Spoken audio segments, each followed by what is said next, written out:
Alright, what's up guys? Recently I've been doing some more like superhero kind of like in real life type things, right? Like I had my See the Future video, Viruses of the Mind. I'll put up like all the videos I did about that here. Just for a quick intro here, I'll just explain what these tiers mean. It's pretty self-explanatory, but we'll just go over them quickly. First, we have actually possible. So these are ones you can like 100% do. Like you can develop this as a skill, it's possible, it's shown, easy.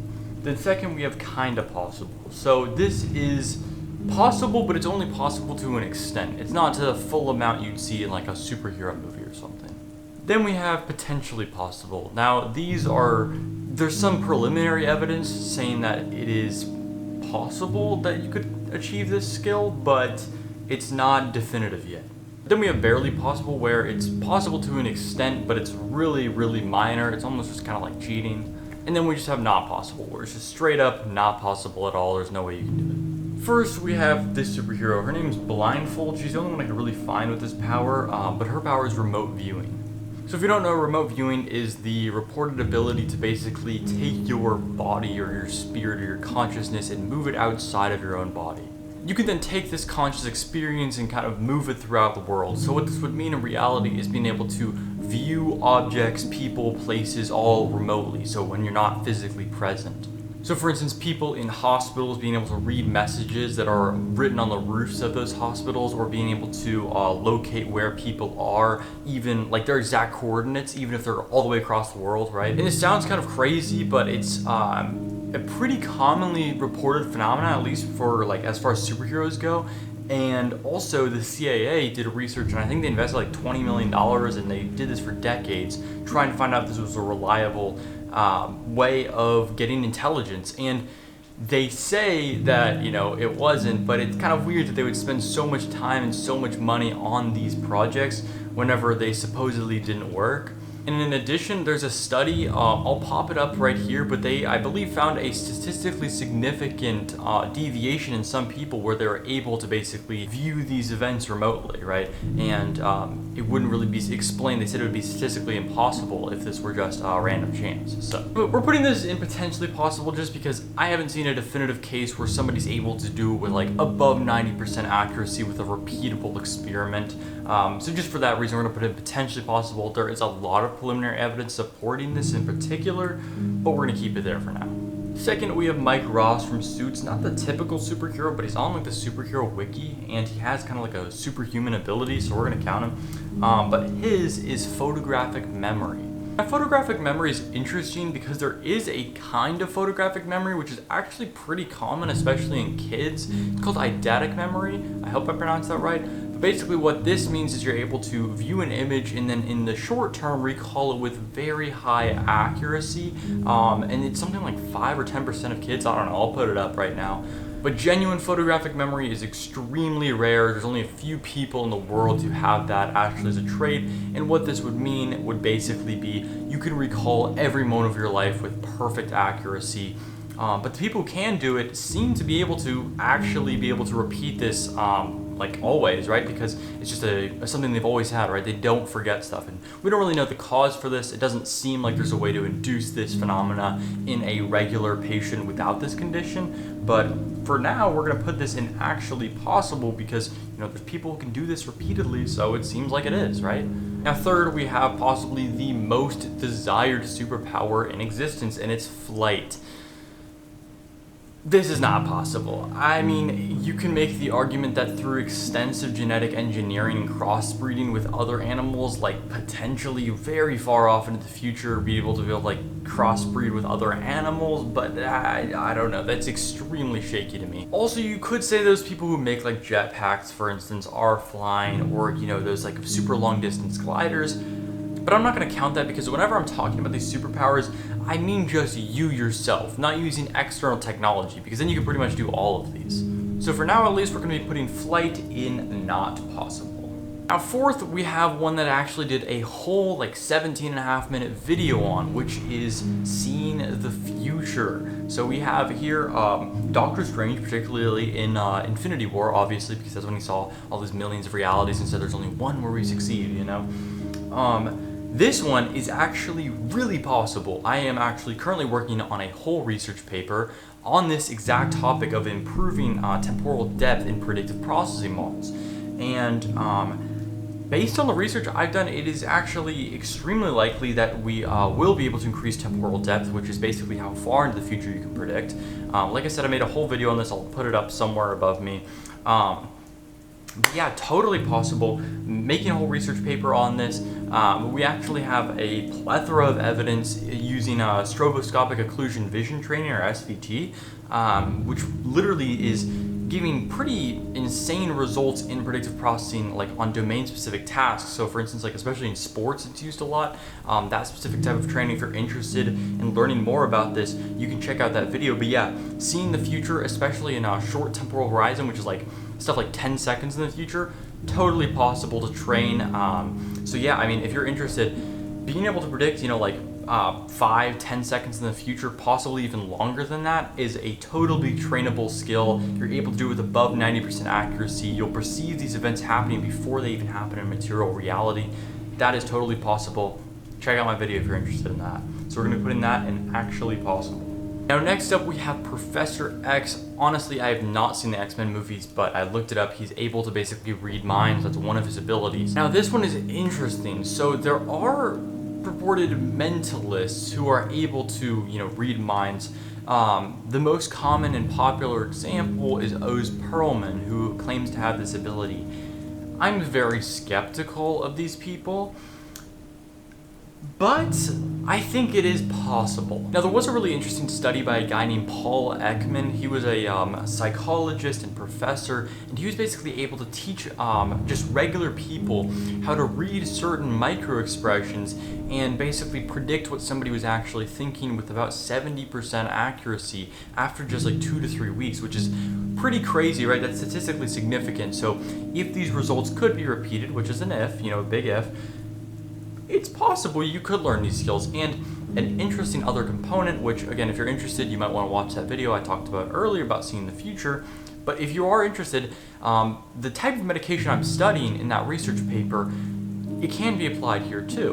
And this type of medication I'm talking about are 5-HT2A agonists. And one of the interesting properties of this medication, which I've talked about in a lot of my previous videos, is that you're able to intake a lot more sensory information. You're able to process a lot of things you didn't see before. And it's possible you could apply that here and even get more of a boost in addition to that training, right? You're able to read these micro-expressions. So in addition to this training, right, you can take these 5-HT2A agonists and maybe you can pick up other things that you wouldn't have seen before on their face. Even if you're not consciously processing all those micro-expressions, you could still be subconsciously processing them, and it would give you kind of like a gut reaction or a vibe, as people like to say. I'm still gonna put this in potentially possible, but it's definitely above remote viewing. Okay, next we have pyrokenesis, which is basically the ability to control fire, catch things on fire, etc., etc., etc. Now this one is physically impossible. So in these kind of like movies and TV shows, people are basically able to just create flames out of nothing. But this is just not possible. Basically, to create fire, you need 3 things. You need heat, a fuel source, and oxygen. We can get oxygen, and I mean, I guess you can say that you're like somehow transferring energy from your body into the air and creating heat, but if there's no fuel there, it would be literally impossible for you to be burning anything, so that is just not possible. Yeah, I don't see any way that this could be possible, so we're going to put this firmly in the not possible tier. Now next up we have superhuman strength. This one is interesting because there are animals and humans with myostatin deficiencies. Myostatin is a protein inside of your body which basically inhibits muscle growth. So if you think about it naturally, biologically, evolutionarily, you're not going to need to be 500 pounds of pure muscle, right? Like your heart, your stomach, you can't support that, and there's just not a real reason to have that much muscle and strength, right? But there's some people born without this gene, right? Famously, Eddie Hall, the former or arguably current world's strongest man, claims to have a myostatin deficiency, which basically allows him to have an excessive amount of strength and muscle mass on his frame. He's quite a large dude, and whenever he broke the deadlift world record, he was something like 420 pounds, I think, which is pretty crazy also to have that much muscle, you know? Now, the other interesting phenomena here is something called hysterical strength. Hysterical strength is basically in these emergency situations, seemingly regular people who have never even stepped foot in a gym are able to lift cars off of, like dying people, for instance, right? Like a mom being able to like lift a, SUV off her kid who got trapped under there.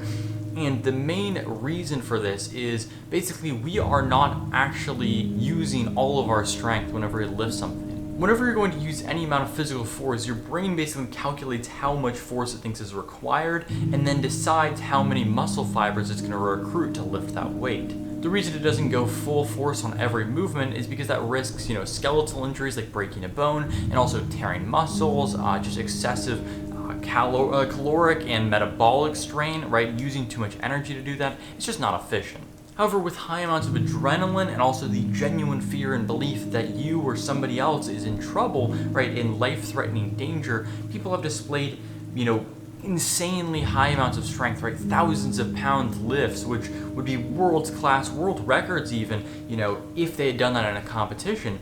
And so yeah, I mean, super strength to some extent is possible. And modulating this from a pharmacological perspective is technically possible, right? We have epinephrine, which is used to treat anaphylactic shock or anaphylaxis, or in other words, like allergic reactions, right? Severe allergic reactions. You can use epinephrine or an EpiPen to treat this. And epinephrine is interesting because it's just adrenaline. You're literally just directly injecting yourself with adrenaline. And adrenaline is one of the major components that gives you that hysterical strength. So, I mean, to some extent, it's pretty possible. So I think we're gonna put it in kind of possible because having that repeated, consistent super strength, I don't know. It's possible through myostatin inhibitors and through epinephrine or adrenaline, like repeated exposures. Maybe, yes, maybe you could.